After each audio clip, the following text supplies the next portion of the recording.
All right. Well, you let me know when you want me to start and I'll get going. It sounds good to me.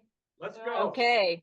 Let's go. Let's do this. Well, wonderful. Thank you so much for hosting this and coordinating and coming out during a really hot time of the year. I know that's a lot. And so appreciate you all being here. And I'm gonna talk about beavers and their ecology and conservation value and some strategies we've been using to change policies here in California and how we did that successfully and how you might engage yourselves, since it's so wonderful that you all are doing Earth Care Action. And ultimately, we love for people to join us in this work together and to become beaver believers themselves, should you be inspired to do so. So with that, as Linda already said, I come from the Occidental Arts and Ecology Center, which is a nonprofit, and we're having our 30th year anniversary this year.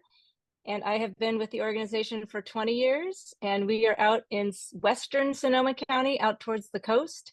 I'm actually zooming in right now from my father's home down in Santa Cruz County, where we are getting blessed fog that is keeping us nice and cool. So apologies if you all are suffering in that heat. We get it, and it's definitely something we're all trying to work on here. And at the Arts and Ecology Center, we've been working with many different partners and really trying to collaborate to do restoration across the entire watershed, from ridgeline out to the ocean reef. And so that's one of our mottos. And for us, one of the species that we've been really interested in over the past 3 decades has been a really important species to California, and that's our coho salmon. And they have been really endangered and threatened. And this chart, I don't know if you can see this here on the lower left, but our numbers of coho salmon got really, really, really low, down to in Russian River watershed, where we are based, we had 12 fish left in the early 2000s, and that's a problem. We need way more of those fish. We used to have 350,000 as a healthy population. And so with that, we really wanted to get creative and think outside of the box and look at what are some partners we could call in to help restore our coho salmon. And that's where beaver come in.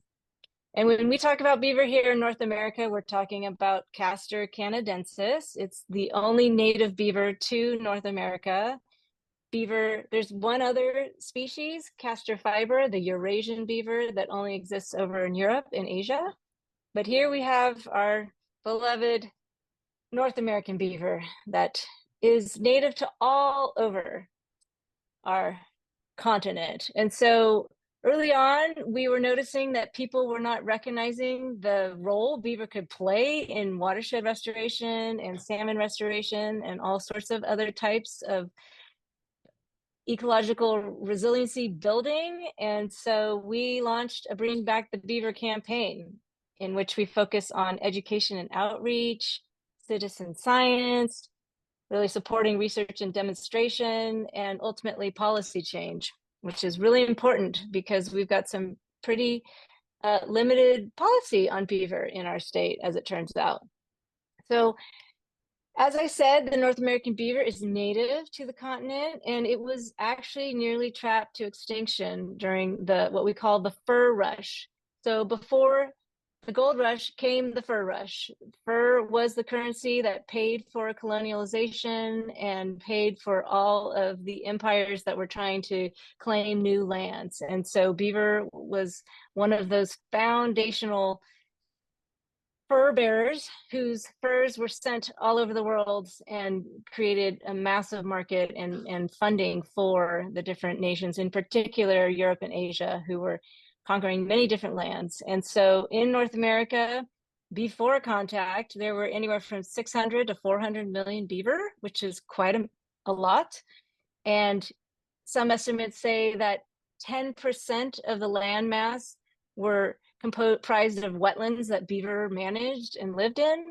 And so it wasn't just the fur. They used the fur to make top hats and coats and many things, but in the middle there, those brown things, those are their castor sacs. They use those a lot for making perfume and medicine. So they're very highly valued for their different parts. Thankfully, in California and across North America, once we recognized that we were missing beaver and we were missing the role that they play, we started bringing them back, and we started literally tossing them out of airplanes in boxes with parachutes. And if you aren't familiar with this, you should look it up online. There's black and white footage. Just look up Idaho parachuting beavers, and you can see a whole documentary about the beavers being thrown out of airplanes and repopulating these remote forests that they couldn't drive the beavers back into. And California did the same. We were throwing beavers out of airplanes in 1950, and in particular in the El Dorado National Forest is where a lot of those beavers went. And you can see from the text here of this poster, this is a poster from the California Division of Fish and Game, as it was called back then, and they recognize their value, saying that beavers, dams in the mountains, they save water for fish, wildlife, and agriculture. So they were onto it, and we moved in California over 1,200 beaver between 1923 and 1950, which is really helpful because now we have recovered some of our beaver populations. They got down to about 1,000 beaver in 1900, and so it's been a long time coming trying to restore their numbers. And beaver, they're a rodent, and largest rodent in North America, second largest in the world, and they are highly adaptable and habitat generalists. They just need food and water, and that's it. And they can live all the way up to the Arctic Circle. They go all the way down to the Sonoran Desert. They can go all the way up in elevation until they hit tree line. They can live in cities. This lower right picture is in downtown Napa. We've got beaver. We've got them in downtown Martinez. We've got them in many urban settings. They're very adaptable. So this is good for us and them because we can live together in many different places. They are herbivores, vegetarians. They live off of grasses, bark. They love the intercambium layer of willow and anything in that family, cottonwoods, aspens.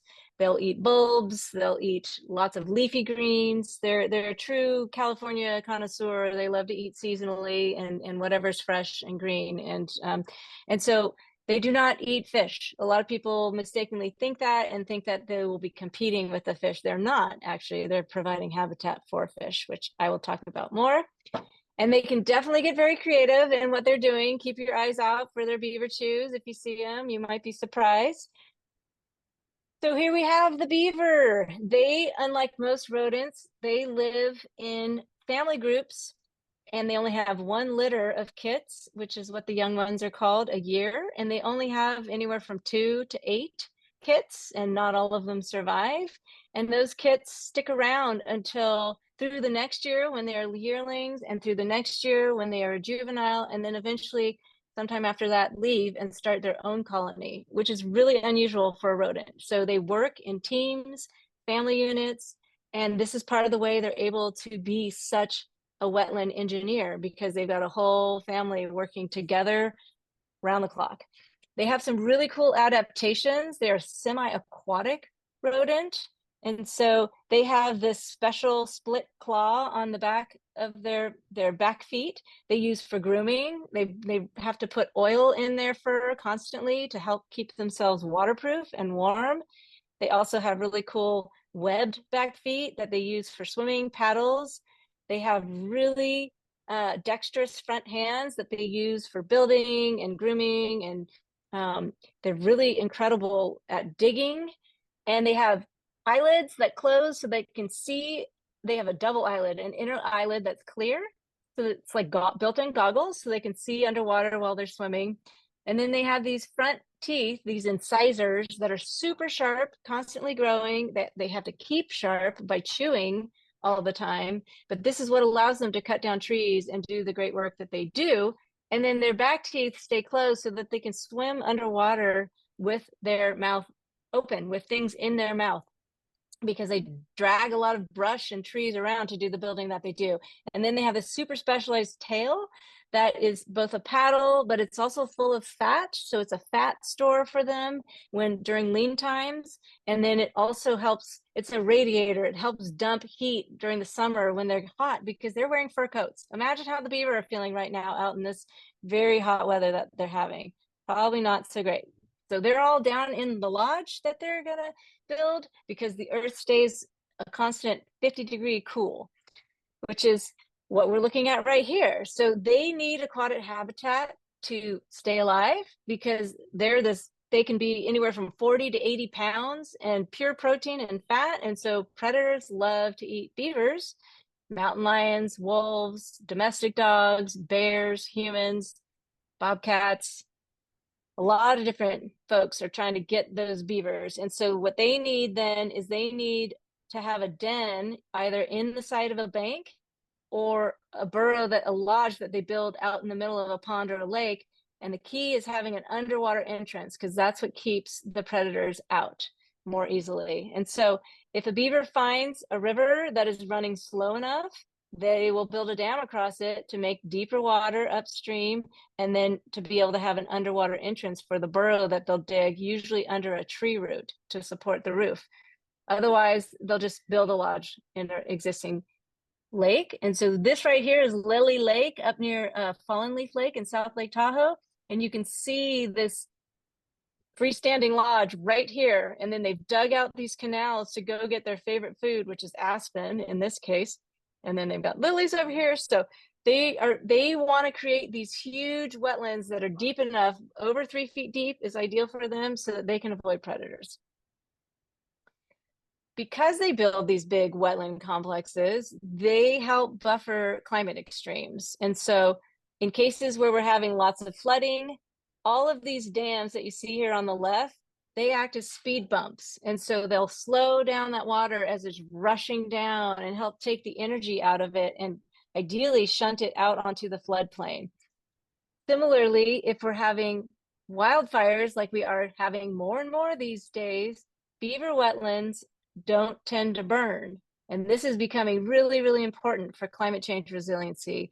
A lot of our wildlife species in these big landscape scale catastrophic wildfires, like this one in Idaho or this one up in the Northern Sierra in California, this is where all the wildlife will go and survive the wildfire if they can get there fast enough. And so having more and more of these in our forest service lands and in our big landscapes and even in suburban environments, they can act as fire breaks. And really important work has been done by Emily Fairfax, Dr. Emily Fairfax. She's now with the University of Minnesota. And she wrote this paper with Whittle called Smokey the Beaver. And it's all about looking at all of these fire footprints and finding these incredibly green areas that happen to be managed by beaver. And so there's a really important connection there that we want to keep in mind for building our climate change resiliency. The beaver dams also improve water quality. They trap nutrients and build soils. This is looking at the wetland complex in Taylor Creek in South Lake Tahoe, where there are many, many beaver dams in here. And a study showed that those dams were trapping the phosphorus, and that helped keep Tahoe blue. So we really are lobbying to change the sticker to say beavers keep Tahoe blue rather than just let's keep Tahoe blue, which we all should be doing. So that's a huge important service that beaver are providing as well through these wetlands. Another thing that's really critical in building our climate change resiliency is we're losing our snowpack. It's an endangered phase state that snow is. And so we rely on that snow in California to give us water throughout the dry season. And now that that is going away, we need more water higher up in our landscape to help keep everyone in the state hydrated and having access to water. And so if we can get more beaver dam complexes, trapping that water, slowing it down, spreading it out, storing it, thinking it, sharing it to all of those that need water, then we're going to have a greater chance of having water longer into the dry season. And so it really increases our storage because we do get a lot of water sometimes. And it's really nice to have these small beaver complexes that can store water rather than just one big human dam that tends to get filled with sediment and isn't actually in the end as successful in recharging our groundwater. So another benefit with beaver there. Also, the beavers, even in places where they're not building dams, they are putting in bank burrows and pushing out the sticks after they eat. And these are creating these really important habitat places for a lot of our native California species, many of which are endangered. And the burrows themselves become refuge, a place for everyone to hide when there's a big flood coming through. So again, we want to really support our human families in this climate change moment that we're in, and we have a responsibility to help all the non-humans as well in being resilient, and because they're suffering just as much as we are. So here's an example in Nevada, Carlin on Susie Creek, where the creek had been overgrazed for decades and decades, if not centuries. The fish were really doing poorly. There was no more vegetation left. It was just really, really hard place for anyone to survive. And they got together and had a big discussion of like, well, maybe we could try pulling the cattle off in just the warm season. That's the only change we're going to make. And so they agreed to do that. And that alone allowed the vegetation to grow back enough that soon thereafter, it became much greener. And this is what beaver need. They need water and food. So at this point, this is where the beaver could come in, and they would now be able to start going to work. And then soon thereafter, they were able to turn it into a beaver wetland complex. And so the beavers did this on their own with the only human help was pulling the cattle off, which was a really important help. And they were able to do this in a 20-year period, where if it had been left to its own, it may have never happened, or it could have taken 100 years. And so now there are ranchers here who are willing to go on record saying, yeah, we used to shoot the beaver, but now we wouldn't have a beaver or a cattle operation without the beaver. So we really protect them, and they've become champions of the beaver. And there's a great film called Miracles in the Desert that you should check out. And it talks all about that story in Nevada, and not just here, on some other creeks as well. So with that incision, that down cut, we like to fight incision with beaver incisors because they do it better than we do it. They've been doing this for over 5 million years.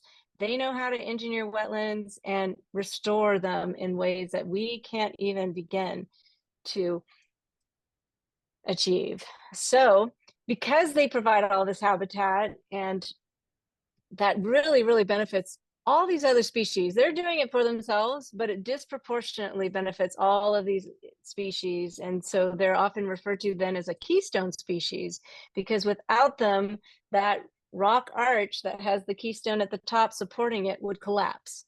And so our western pond turtles really benefit from beaver. Our coho, salmon, as I already talked about, our sage grouse, Cascades frog, willow flycatcher, all of these are really threatened and endangered, and every single one of them very much benefit from beaver presence.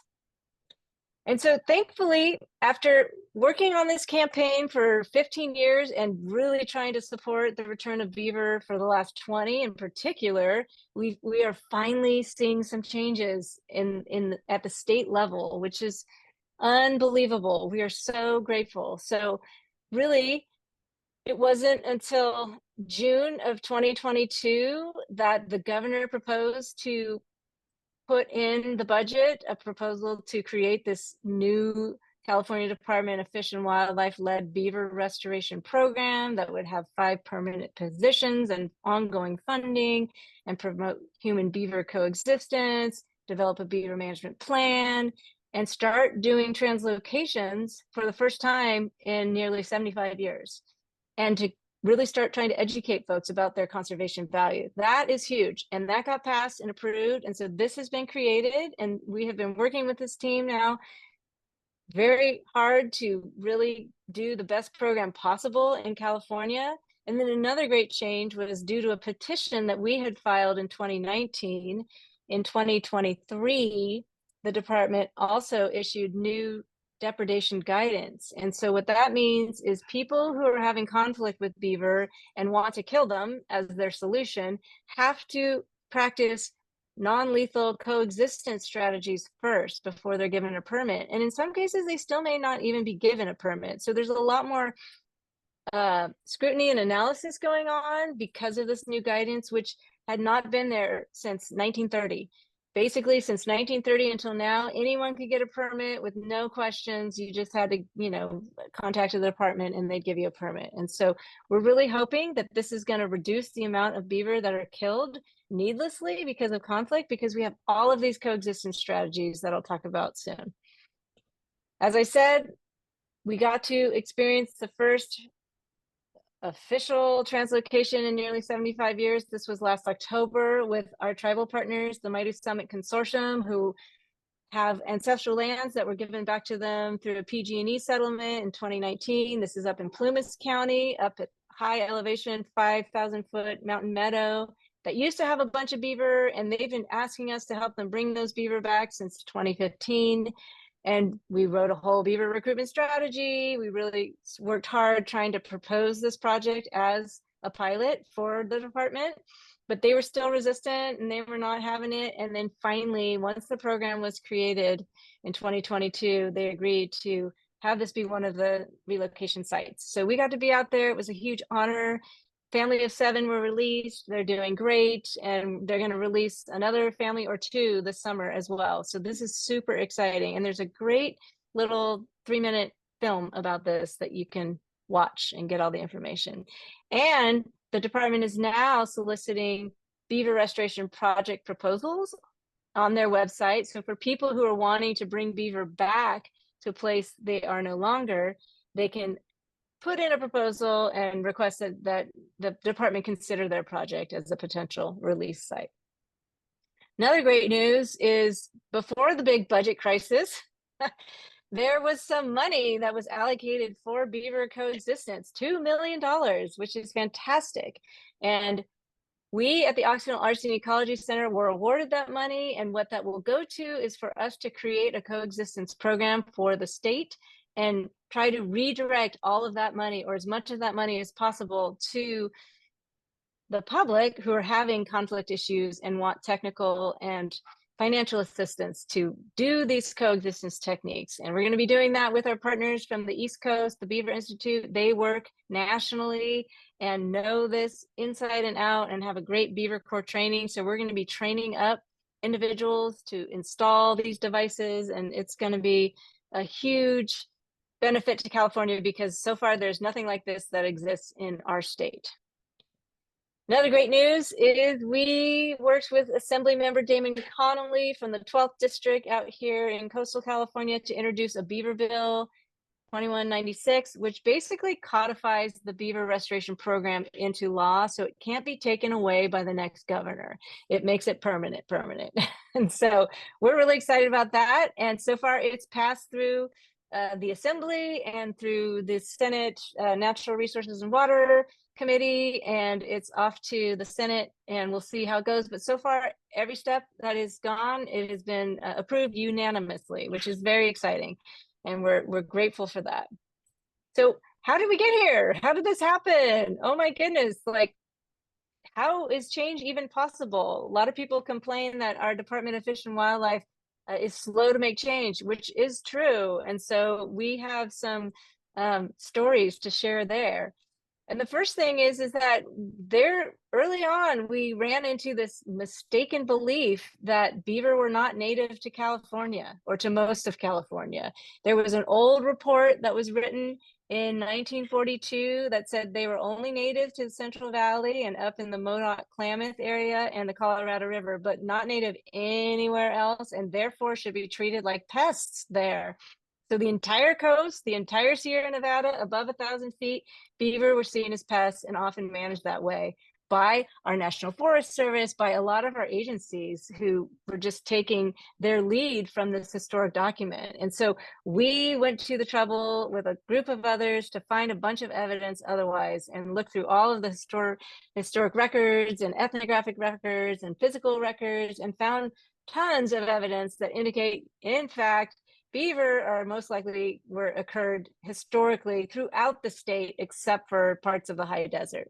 And so this has really changed the way they're being managed, which is really exciting. And we're so grateful for this. And there's still more work to do because there's still some people in Southern California that think they're not native there. So if anyone wants a research project, we can sick you on that one, because it's a lot of work to keep going through these records and finding that evidence. But we have amazing evidence so far. And these papers are available online if anyone's interested in nerding out on that.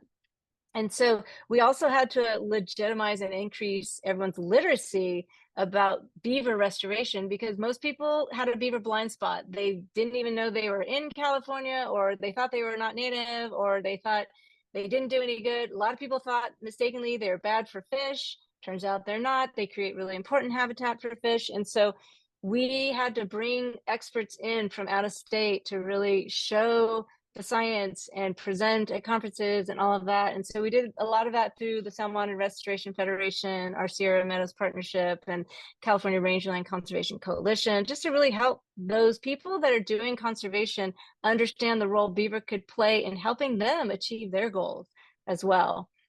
And the science was really behind in California.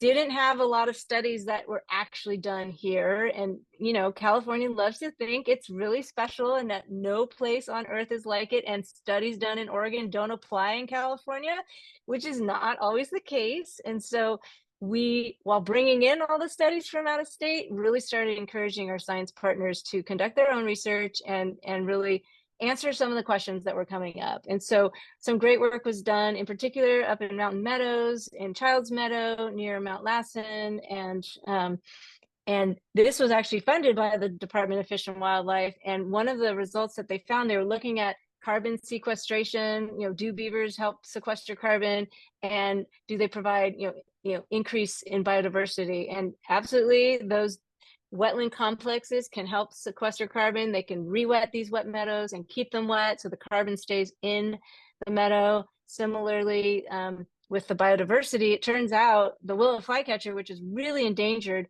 has 100% prefers beaver wetlands over any other place to nest. And so they found this direct correlation. That's what this chart is in the middle, is that the likelihood of willow flycatcher increased with beaver dam density. So the more dams that you had, the more willow flycatchers you had. And so that's super important for folks to know, because a lot of people are working on restoring willow flycatcher and totally ignoring beaver. And so we're trying to help connect those dots.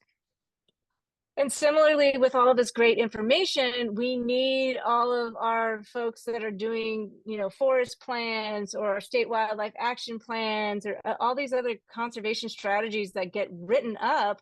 If no one is paying attention to beaver, then they get left out and ignored. And so we, with the coho recovery plan, made sure that beaver got in there, with the state wildlife action plan as well. And there's another revision coming up that we're going to even expand the beaver information in there. So this helps people who are working in conservation know that they should pay attention to beaver. And in some cases, it also helps them qualify for certain kinds of funding, which is also helpful. So one of the other things that we've been really working on is to help promote the understanding that beaver restoration really requires a holistic approach with a variety of actions. It's not just, oh my goodness, beaver are great, let's just move them everywhere. We've got problem beaver here, we'll take them over here. That's one strategy, but that's a very limited strategy that has its own risks. Beavers don't half of the beavers that get moved don't survive due to predation, and that's just what happens in nature. The ones that disperse themselves are also being preyed upon. And so it's better to keep beaver in place if we can. And so what we like to say is, let's use coexistence so we can take care of the beaver that we have first. That's always the first step. If we hear of a conflict, or if there's something that the humans aren't liking about the beaver, our role in all of us, and we invite everyone to start paying attention to the beaver in their communities and to really keep their ears out for any conflicts so that we can offer to help. Because, for example, beavers love to block culverts. For them, a culvert going under a road, the road is just, in their eyes, a big dam, and the culvert's a hole in the dam. All they have to do is just fill it, and then they can get deep water to swim in and be safe and grow their favorite water foods that love the wetlands. But this does not make Caltrans happy. Understandably, this is expensive. And Caltrans will spend tons of money digging these out, or they'll kill the beaver. And Caltrans kills a lot of beaver. A lot of departments of transportation kill beaver right now. And so we want to support them in not having to do that. So putting in a trapezoidal fence like this one can help prevent the beaver from blocking. It tricks them because it allows the water to flow over and in, but they can't access here. And it's too much for them to build all the way around the fence. They give up and go somewhere else. So that's a really handy way of tricking them out of blocking culverts. They also are trying to make deeper water and tend to do this anywhere they are, including neighborhoods. As you can see here in Sonoma County, this is in downtown Sonoma. This is also in El Dorado Hills in the Creekside Greens community. These beavers were just doing what beavers do and making the water deeper, and it was flooding sidewalks and flooding roads. And it was not going to work with the humans, but we want to keep the beavers there if we can. So this device allows you basically put a notch in the dam and you put this flexible pipe through and you set it just low enough so it's not going to flood at base flow. And so it's just acting like a spillway for the dam, basically. And then you put at the top of the cage, this is upstream, a cage so the beavers can't hear or feel the flow. And that they leave it alone. They just give up and they stop building, and they build elsewhere and they'll move around. And so this is a great way to continue receiving the benefits of the beaver while not having to suffer the damages. And so we're really grateful. Sonoma Water Agency actually worked with us to create a whole guide for their water agency of how to manage beaver in all of the waterways that they're responsible for. So these techniques work really well, and they're not very expensive, which is really, really helpful. And then in our Central Valley wetland areas, especially the rice fields and the duck clubs and our National Wildlife Refuge system, beavers are gumming up these concrete weirs, they call them. That's basically where the water flows from one wetland over to another. And there are thousands of these in the Central Valley. And beavers just come in and block them up because, again, they're trying to make the water deep for themselves. And so hundreds of thousands of person hours are being used every, sometimes day, if not week, if not month, to clear these out from beaver blockages. Very frustrating for the wetland managers. And so our National Fish and Wildlife partners in up at the Sutter National Wildlife Refuge up north, they invented this device that slides into the concrete weir that, again, tricks the beaver and prevents them from blocking it. And so all they have to do now is check it about once a year instead of once a day. And it's saving them thousands of labor hours and headaches. And so we, with their collaboration, made a video all about this, and we got one of the largest duck clubs in California, the Roosevelt Ranch, to install some of these, and they are completely sold. It's like game changer. And so we really want to get the word out to people who are in areas where they're using these weirs, that this is a strategy that works really well. And then being, vegetarians, herbivores, beavers are cutting down trees a lot, and that can upset a lot of people. Especially, you get a $10,000 Merlot vine in Sonoma Valley that gets cut down by a beaver. Those vintners get really upset. Kudos to the beaver for having good taste in wine, but it's not going to work. And so there are ways around that. You can cage with fencing, and you can paint with a sand paint. You get exterior latex paint that you put a coarse sand in, and you can even color match. That's what this is, the painted tree, and this is the unpainted tree up here in South Lake Tahoe. So if you're in a place where you need to abide by certain aesthetics, you can go that route. It's definitely more time consuming, but there are options. And so we really want to support people in protecting their vegetation, because that is one of the primary challenges that people complain about, is vegetation damage. And we don't want food fights. We want to support people in making sure that we all have the solutions that we need and the resources to achieve them. So, and going through this circle of holistic restoration techniques, we started with coexistence, and now we're talking about enhancement. And so beavers as we saw from that Doty ravine, or not the Doty, from the Susie Creek slides, 20 years they can cause evolution. Sometimes it's quicker than that. Sometimes it's longer than that. But if we have a place where we have space and we want to increase the wetland more quickly, we can actually accelerate the pace by working with the beaver. And so in some cases, like this is a dam at Doty Ravine, which is down in near Lincoln, and it was getting blown out by high flows. And the beavers were not able to maintain it as often. It would take them longer to fix it up. And so this was U.S. Fish and Wildlife Service in partnership with the Placer Land Trust and Swiftwater Design. They started putting posts in the beaver dams to reinforce them so that they would just last a little bit longer. Super easy to do, super quick, and it made a huge difference. It basically allowed the beavers to work elsewhere so that they weren't constantly having to fix, dams over here, dams over there kind of thing. So this can really increase resiliency and how long these wetlands will last. And then we can expand and mimic. And so here's an aerial shot of the same place, Doty Ravine. And if you look up here in the upper left, this is what Doty Ravine looked like all the way up until 2014. There was just a single creek going through. It was very dry. Cattle were grazing everywhere. There was a remnant floodplain. This used to be a bigger wetland, but it had been overgrazed and downcut. And so now it was just very dry out there and the water was not flowing very well. And they had put up a bunch of levees to protect the farmlands up here. And when Placer Land Trust bought it, they started putting in a bunch of plantings, like trees, trying to make restore the riparian corridor here. But the trees kept dying, and then there were beaver in there, and the beavers kept cutting down the trees, and the Placer Land Trust was really frustrated. So they were actually taking the practice from the previous landowner and continuing to kill the beaver so that they could conserve their plantings. And so they called on the Fish and Wildlife Service to help.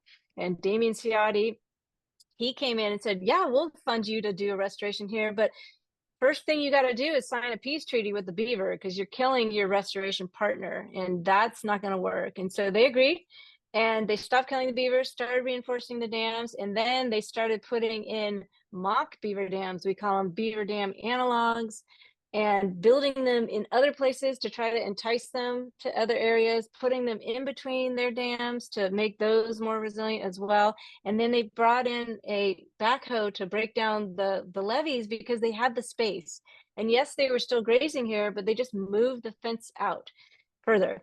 And what happened is for $75,000, which mostly went to the backhoe, and in 4 years, they were able to expand the wetland from just this narrow little channel all the way out to the edges and now it's even out over here on the left side. This is an older photo. And so if you go out there now, which I highly recommend if you can arrange a tour, it's rough footing. So you got to be willing to walk across bumpy fields and whatnot, but it's amazing. And the wetland has increased by 1,200%. This is one of our best examples in California of how if you just work with the beaver, you can create. And now this is a huge fire break right here. This will not burn. It is up to your neck. I've walked in it.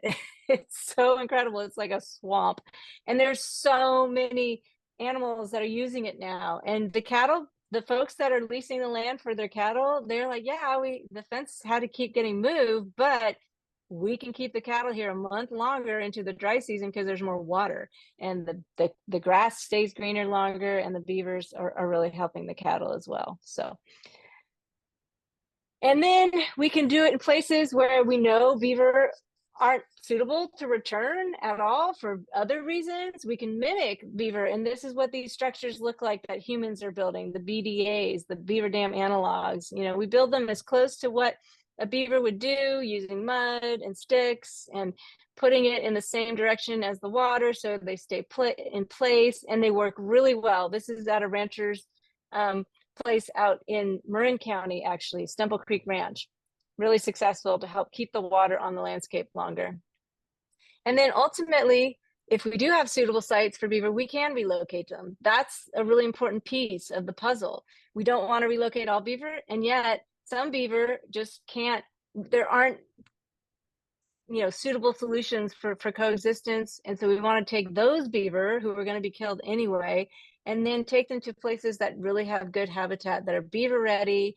And we can use all of these techniques to help make a place beaver ready. So these photos are of the most recent relocation. This is the second one that just happened in June 12th, which my partner Kevin and I got to be part of with the Tule River tribe. And we've been working with them as well since 2015 to really support their desire to return beaver to their ancestral homelands. And this is a huge deal. And they have an amazing 60,000 acre watershed in the South Fork Tule River that they live in and manage, and really a huge honor to get to help bring beaver back to their ancestral homelands. And so this has been a really important component of our work, is when we're invited to really leverage our privilege and access to resources and all of the things that, you know, often we can take for granted, to support our tribal allies and under recognized folks. And so thankfully we have been invited into these spaces, and it's a real honor. And it's so great to, like, the Tule River tribe is just taking it to such a great level. They've got a whole Tule River Beaver project and t-shirts, and they have one of 2 beaver pictographs in the state of California, which is what you see in the lower right here. That is super sacred, and for them, really important reminder of the importance of beaver to their tribal lands. And we've also been really working to gather folks through, you know, to build this beaver and process-based restoration network. And process-based restoration is just working with nature's processes, the water flow, the sediment, the working over time, and really like giving space to the river, and really harnessing nature's forces and power to create these more functioning, ecologically functioning river systems. And so we've got a whole network now of folks gathered under the California Process-Based Restoration Network. We have meetings online, and then we do an annual field training where we show people hands-on how to build these structures and get a bunch of work done and have a lot of fun, often in some beautiful meadow site up in the Sierras. And so this is a whole movement that's happening right now, really like looking at what are our source problems and how can we not just automatically resort to heavy materials and imported rocks and diesel powered machinery. Like the carbon footprint alone of most diesel based restoration that's happening in California right now is huge. Lots of imported materials and lots of diesel being used for large machinery and moving very, very heavy things. And so for us, working with beaver and process, we can do it in a lighter weight, more nimble way, fewer resources, a fraction of the diesel, and using on-site resources. So we're not transporting stuff all over the state to get it there.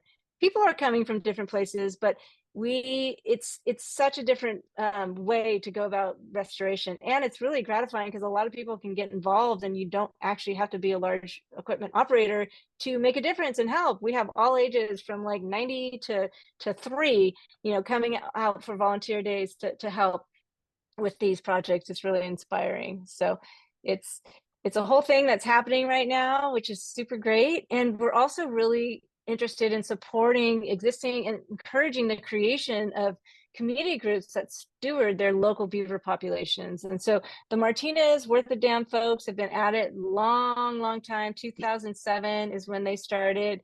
And then we have more recent organizations, the San Luis Obispo Beaver Brigade and the Laurel Creek Beavers, which are now called Fairfield Beavers. Great organization that started in the pandemic, and it's basically just a guided walking tour that you can download and go to Fairfield and use the map and go on a walking tour to see the different beaver dams and learn more about the beavers in those neighborhoods. And then the Santa Barbara Beaver Brigade as well has started. So this is one way that communities can really contribute to keeping eyes on our beaver. How are they doing? How can we get more people interested? How can we enlist more eyes and hearts and minds to really just be supporters of beavers? Because most often beavers are either just being shot for fun or just, there's a lot of unfortunate things happening out there with beaver populations. So the more we can get people on board to support them, the better off we are and the beaver. And similarly, really tracking where are our beaver. Our state is still trying to figure this out. We don't have comprehensive data yet. It's being worked on, but we really rely on citizens to document any signs of presence, whether it's dams or burrows or canals or chews or slides into the water, you know, and we have a booklet that shows a lot of the signs that you're welcome to download and become part of the observation network. You know, iNaturalist is a pretty easy way. If you have a smartphone and you're comfortable using that application, you just take a photo and then you upload it. And it's that simple. So these red dots are areas that beaver observations have been made in California. And you can see we definitely have them in the foothills. They are there. So, you know, we want everyone in the foothills to really be keeping an eye on our beaver and making sure they're doing okay if we can. And then really leveraging the media. Everyone loves to talk about beaver and tell beaver stories, it turns out. Beavers are very charismatic and fascinating to people. And so we've been really fortunate that we've been able to get the media interested and to tell our story at scale. And, you know, whether it's the BBC or the New York Times, you know, and as Linda already mentioned, the book Eager is really, really amazing. I think I have another slide that talks about that as well. And we finally, in 2021, hired, after almost 20 years of doing this work, we finally hired a beaver lobbyist. And so California has a representative in the state capitol, 100% representing beaver. And so this is good news. She's doing an amazing job. This is Jennifer Fearing of Fearless Advocacy. And she came out to build with us just to see how that works. And she's sharing the book Eager with Secretary Wade Crowfoot. And she's like always talking to the governor and the head of California Department of Fish and Wildlife. So it's been really helpful. It's made a big difference having a lobbyist there. And we're grateful to our funders who help make this possible, and just to all the donations that we get, which we're always interested in more because we are a nonprofit and it really helps keep all of this going. And then we've been really working hard to build coalitions of diverse interests, and would love to get your organization as one of our signatories if we're doing any more letter signing. You know, it's really helpful to show a broad base of support. This was back in 2021 when the draft climate smart strategy had come out, and we really wanted to get beaver and process-based restoration acknowledged as an important conservation action in the California Natural and Working Lands Climate Smart Strategy, which we succeeded, and we had over 90 signatories, which is great. So that's been really helpful, getting people on board and aware of beaver. And in the end, the take home is that persistence really pays off. Change is possible. We are an example of a successful campaign that has achieved a bunch of its long-term goals, and definitely, you know, took a lot of work, but a lot of it was about building relationships across the board from many different communities and different belief systems and all of that to really just find that common ground. And we all depend on water, and beaver can really help us with our water management and our, you know, water security, and really cultivating ripeness as well, of like not trying to jump ahead. Everyone immediately wanted to like run a beaver bill, and it was like, wait a minute, there's so many more steps before running a beaver bill. We need to do this, that, and the other. And so having that strategy mind has been really helpful. And then really being able to gather the resources, whether it's the scientific background information or the financial resources. And really it's been a huge effort that we've done in partnership with so many others across the state, across the arid West, and really across North America and the globe. We've been doing work, you know, in France and in other areas as well. So, and then honestly, it took some retirements. There were some people who were just real blockers and didn't believe beaver were good for the Sierra and for fish, and they retired finally, and we were able then to get some traction. So that has been a huge part of our success. So we definitely encourage folks to learn more, get involved. This is the booklet that I was talking about that we published. It's undergoing an update right now. If you read it right now, which I encourage you to do, you'll see there's no mention of any of these new changes with the Beaver program. Everything's happening so fast right now. We're like updating it, but we're still working on it because certain things haven't been settled yet. And we want to really have this amazing watershed moment that's happening right now accurately captured. And so that will happen towards the end of this year, that we will release the revised version. And then here's the book, Eager, if you're not familiar with it. It's a great audiobook if you prefer audiobooks. That's how I ended up reading it, was many trips around the state doing beaver work, listening to this. It's a great, Ben Goldfarb is an amazing author and super entertaining. And so also really helpful to gather our beaver restoration professionals. There's a biannual State of the Beaver Conference in Oregon. The next one will be in 2025. And we get a lot of folks who come who are just interested in beaver. It's really wonderful. It's like a down home. Anyone can show up, really like diverse group of folks that come and learn together and help each other do this work. And then similarly, BeaverCon will be happening in Boulder, Colorado this year. We will be there for that. And then there's an international beaver symposium, which is going to be held in Scotland, which I'm really hoping to fund ourselves to go to that one, because we have a lot of amazing partners in the UK that are doing incredible beaver work, and in Europe as well. So we like to encourage folks to think globally and act locally. Again, here's a little picture of the beaver walk for the Laurel Creek Beavers. The Beaver Institute is a great resource that works nationally, and highly recommend checking out their information. They have all of the information about all the different strategies. And then, yeah, nationally, this is another great book, Bringing Back the Beaver in the UK. Derek Gow is an incredible restorationist working on all kinds of species. And then this is also another international organization, the Beaver Trust, that is doing amazing work. So really wanting to get everyone involved, and just to remember that we too are a keystone species. Humans have a disproportionate, the things we do to take care of ourselves disproportionately affect others. And in a lot of cases, it's degenerative or not so helpful. And we want to switch that around so that we're doing regenerative actions that really support all the other species and our water and our climate.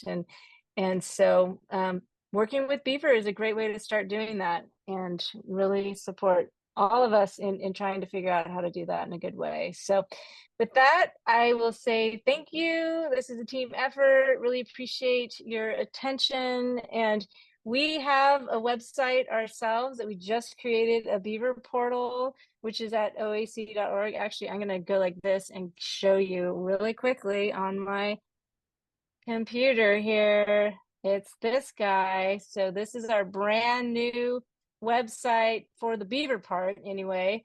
And it's all about how we did the campaign, great Beaver facts, what are the different types of restoration. This video is of the release of the Beaver in October. Great resource list, what you do if you have problem beavers.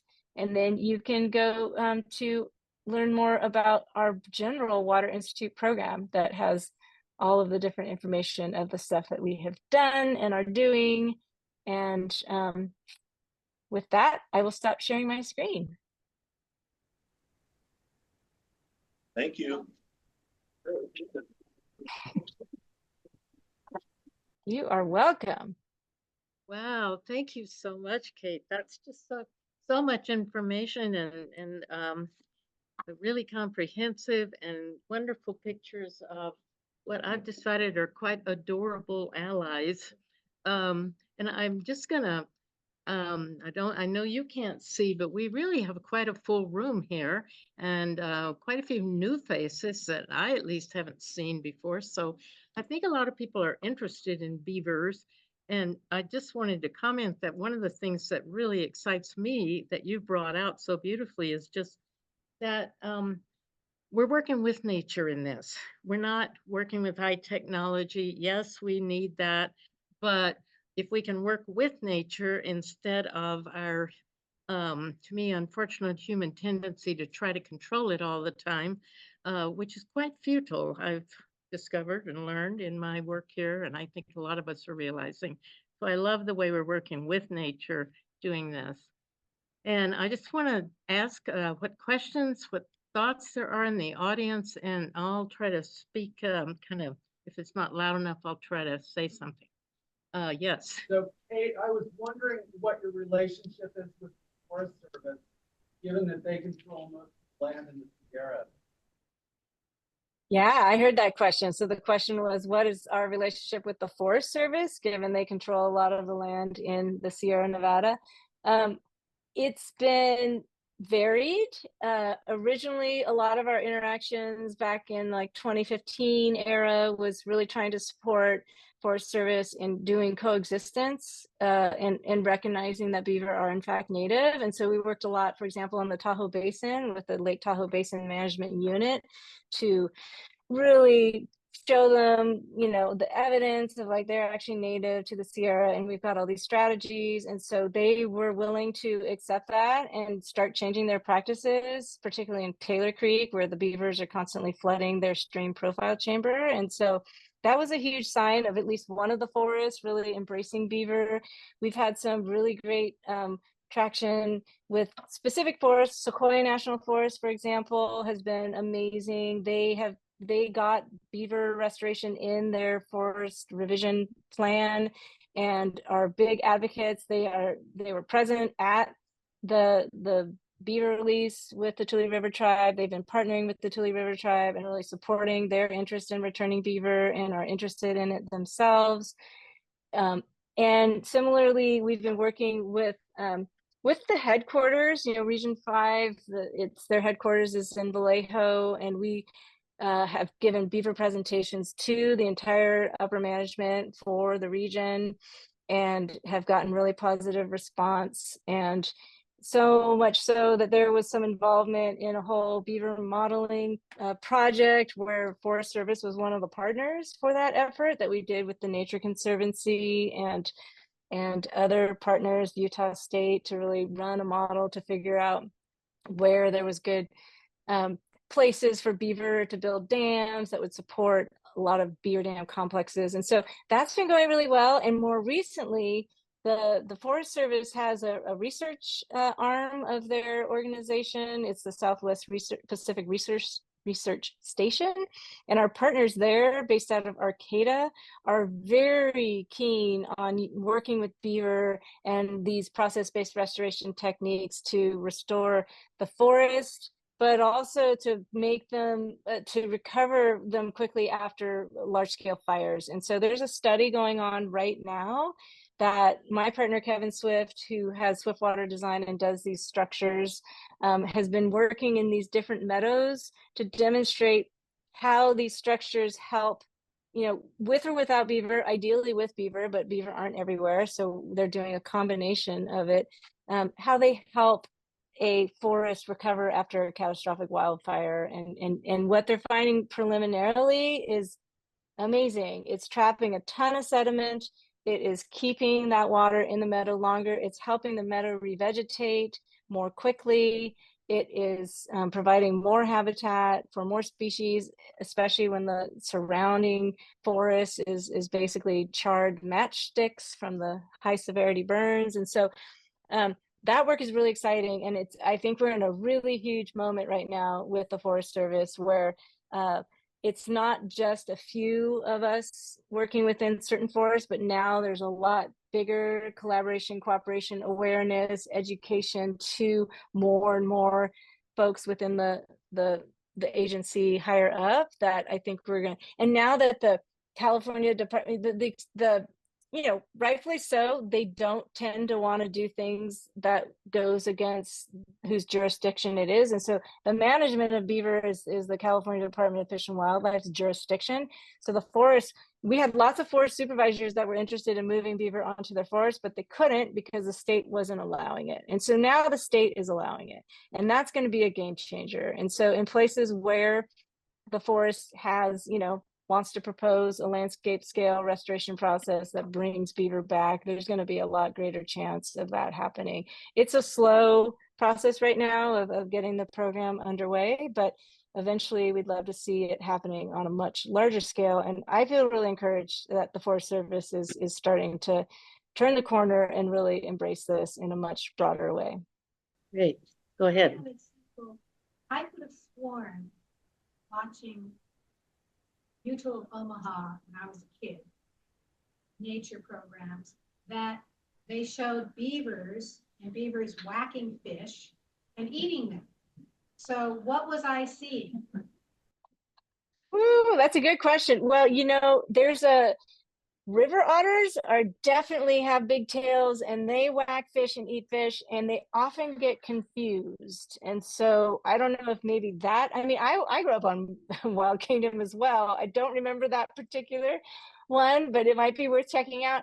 And they have since interviewed beaver specialists with like the re-up of Wild Kingdom, and there's now a modern beaver segment on Wild Kingdom. But yeah, that's a misperception. They don't eat fish. They're herbivores. They are designed, they have a really special stomach that's full of bacteria that breaks down all of the vegetation that they eat, and so that then they can receive the nutrients. And it's not an omnivore situation. It's very much specialized for eating plants. So,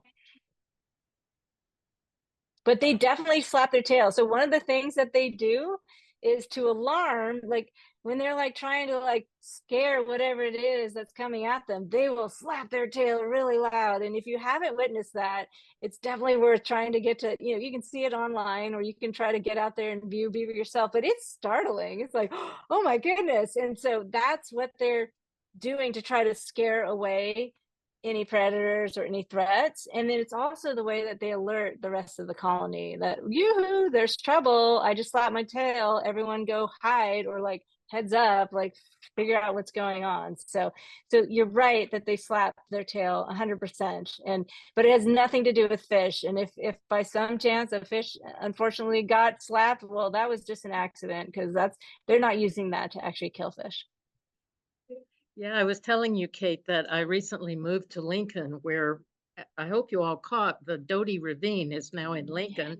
And Yes. and Kate's group and the Placer Land Trust and Fish and Wildlife have all helped with that. And I'm thinking maybe we could arrange a tour. I didn't know we could get a tour, but I think maybe we should arrange a tour. And just the initial experience of beavers that I had is I'm actually living in Sun City, and amazingly, there's all these wonderful walkways. They call them paths, but they're all concreted over for old people to be able to walk easily. But one of them goes to the Mallard Duck Pond, and I went to the Mallard Duck Pond and I saw the beavers, and I was just like, I've got to get closer. I got to see them better. So I walked down as far as I could to get close to where one of them was swimming. And boy, he did not want me there. He flapped his tail so hard, it made a huge bang. And I thought, well, you don't like me, but I really like you, and I'm trying to get more of you. So yeah. So I think we've got a couple. I see your hand up over here, sir. Just a question. 25 years ago, I was walking the trail in Roseville, downtown Roseville, that river trail, and saw beaver activity on there, a few chews. Was that something that was in a restoration? Do you know anything about the Roseville area? 25 years ago? That seems like a long time ago. That's a great question. I am not familiar with the Roseville beaver populations, nor the history of them there. And I believe I've seen some like the city of Roseville has some guidelines around beaver management, perhaps. They're definitely in there, and they have been in there. And so that would be something to inquire with any of the Roseville, municipal, folks that are working in there, who are managing, maybe the water agency or the flood control district might have some information about that. It's super interesting. Some of our flood control districts are very anti-beaver because of the trouble that they can cause, which is absolutely understandable. It's frustrating. It can be a time sink and a money sink. But then we have certain flood control agencies that have embraced beaver, like our Napa flood control district has completely embrace them. They have a line item in their budget for building these coexistence structures. Part of it is a lot of their agency staff are biologists themselves and understand the value. And so rather than thinking about it as strictly a engineering, challenge or issue, they're really looking at it in a holistic way and trying to address the various potential challenges in a way that's more biologically sound. And I really appreciate that they do that. And so we're really trying to hold them up as an example for other cities to adopt, and not just have this knee-jerk reaction of like, the only good beaver is a dead beaver and we're not going to tolerate them at all. So we have many examples of beavers successfully living in municipalities, and we get it, where there are wetlands and where there are water control structures, where there are dams, levees, beavers will dig into levees, they will dig into dams, they can cause a public hazard for sure. And so in those cases, that's where it's like, all right, if there are strategies that we can adopt, great. And if not, then that might be a case where the beaver can't persist there. But if we can move them, great. But if we can't, but we have found, particularly in the foothills, because there has been so much rampant development and conversion from these oak woodlands into just wall-to-wall housing developments that are now completely concreted over. They've created these artificial channels to drain the water out. That's what happened in El Dorado Hills. And I mean, I've been driving Highway 50 for 55 years, not driving the whole time, but certainly riding in a car and seeing that oak woodland turn into wall-to-wall development. And that's where a lot of the beaver issues are happening, because they're concentrating the water and they're putting it in these channels, and there's a lot more runoff now because the ground is no longer absorbing the water. It's not it's all these impervious surfaces. They didn't do low impact development there. They didn't put in permeable pavers. They didn't put in rain gardens, cut curves. There's so many ways that we can be developing our towns to make them receive the water and not just channel it into these concrete channels. And so that's what's happening in El Dorado Hills, and the beavers are taking advantage of that. They're just moving in and setting up dams, like, great, we'll turn this into a wetland right in the middle of the suburbs. And so it's understandably frustrating, but it's not the beavers' fault. And so, it's so important that we develop and build our housing developments in ways that have capacity to allow nature to stay present and to do the good work that it can do. And people love seeing wildlife. It's incredible. Like downtown Napa has this incredible beaver dam and this like pedestrian bridge. Like you can go into downtown Napa and go wine tasting if that's your thing, and go, to a delicious restaurant, and then at sunset walk over to Pearl Street Bridge and watch the beaver swimming around right there under the bridge, right in the middle of the city. And it's, to me, that's the ultimate of where we can support watchable wildlife. We can demonstrate better developing, human development patterns and designs, so that we really take advantage.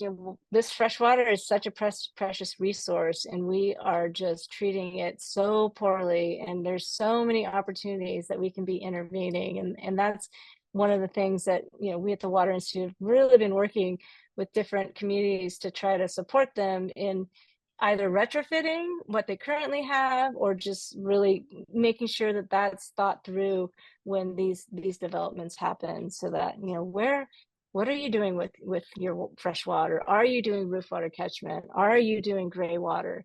Are you reusing that water as much as possible before you let it go down the hill, so that it can actually benefit the place that it fell on originally through the rain or, upstream? And so there's a lot of really wonderful things to do. And I really love what you're saying, Linda. It's like so much of this is really just composing with nature rather than imposing upon, is what we say in permaculture. And it's a really helpful mindset to try to cultivate and really look at our toolbox and see, what can we do to really do that in a good way, and support our regulators and our agencies in adopting that perspective as well, because a lot of our code and laws weren't written with that in mind. And so it's up to us to really support that kind of evolution of thought. And it's faced with the disasters that we are facing, it is not as hard as it used to be to convince people, like,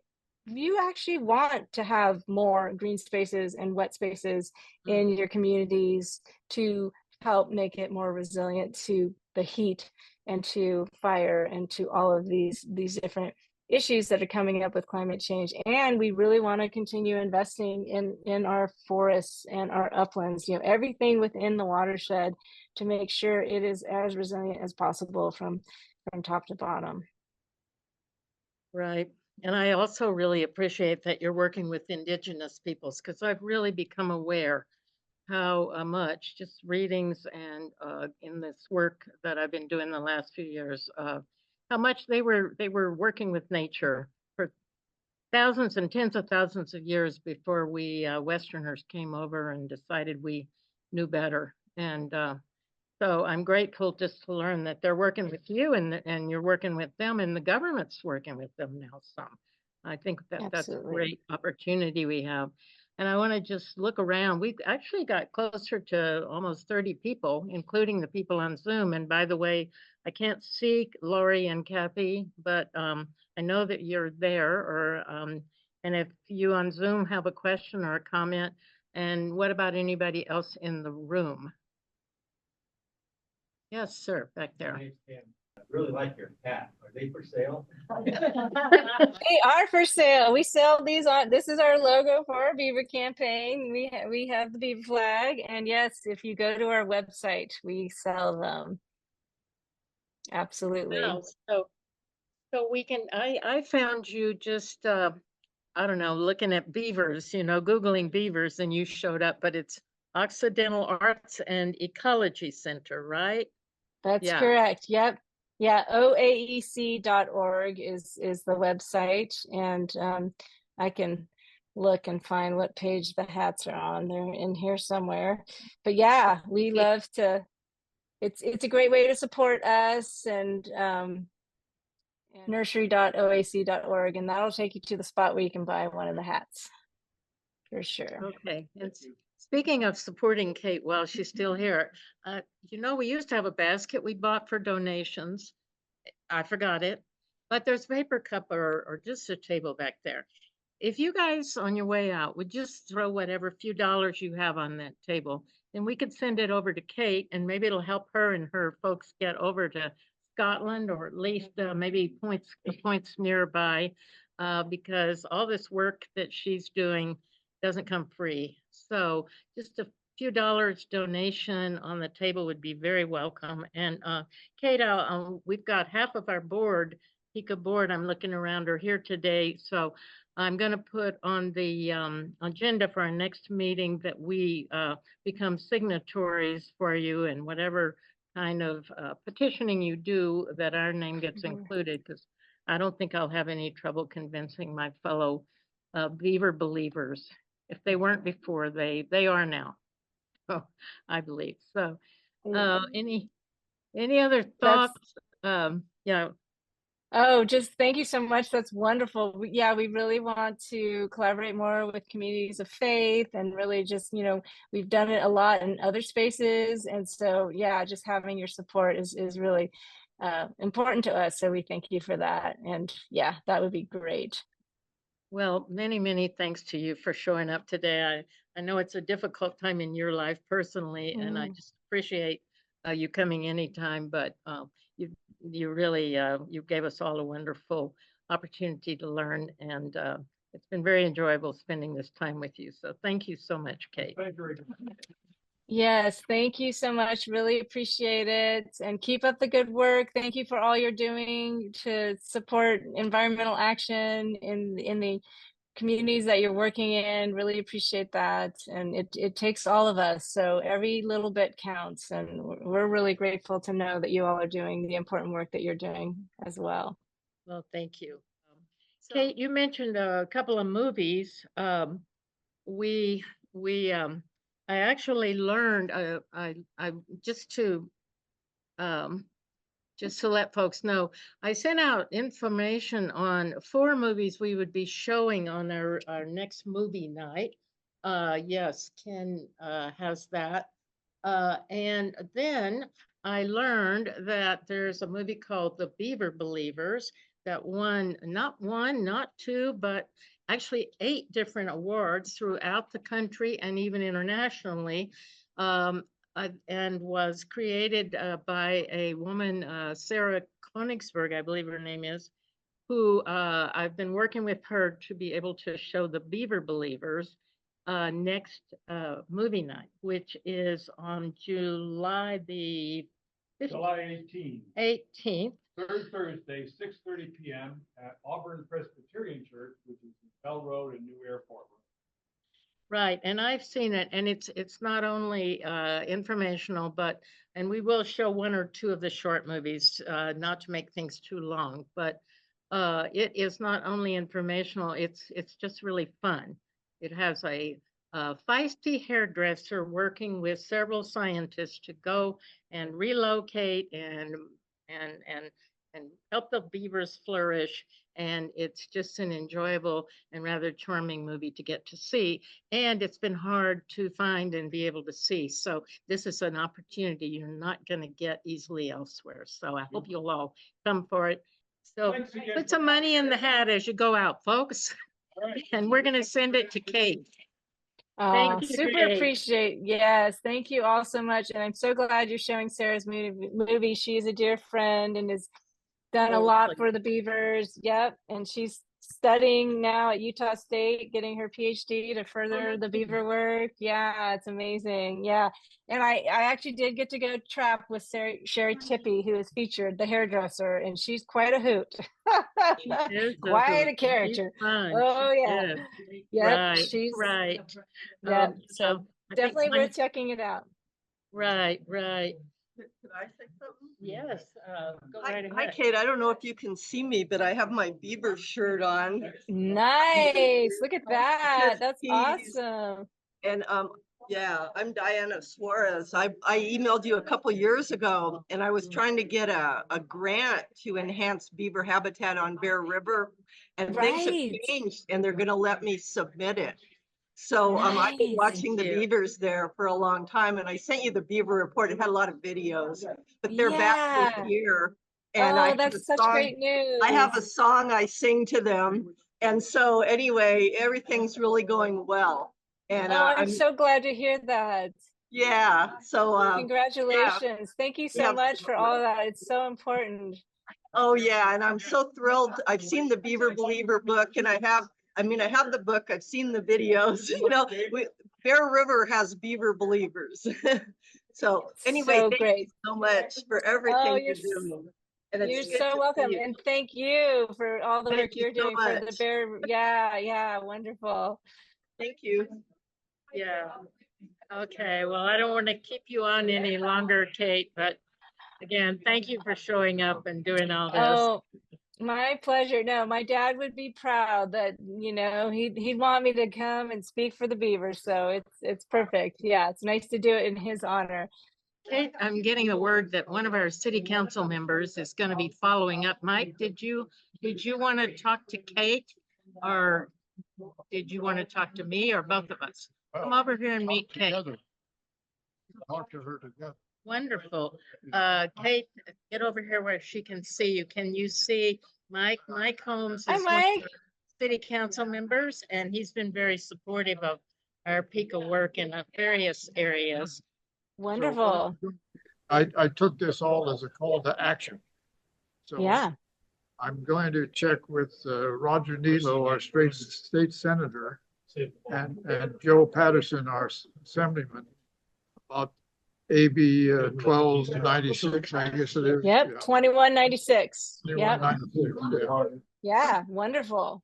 That's great. Fantastic. And I do have to say, I didn't mention, but Damian Ciotti, who is with the U.S. Fish and Wildlife Service, who has been supporting a lot of this beaver work, he's based in the Auburn office. So he's right there with you all. So he's a really good advocate for beaver and just beaver restoration. What If office you is that? ever, Yeah, the U.S. Fish and Wildlife Service office in Auburn.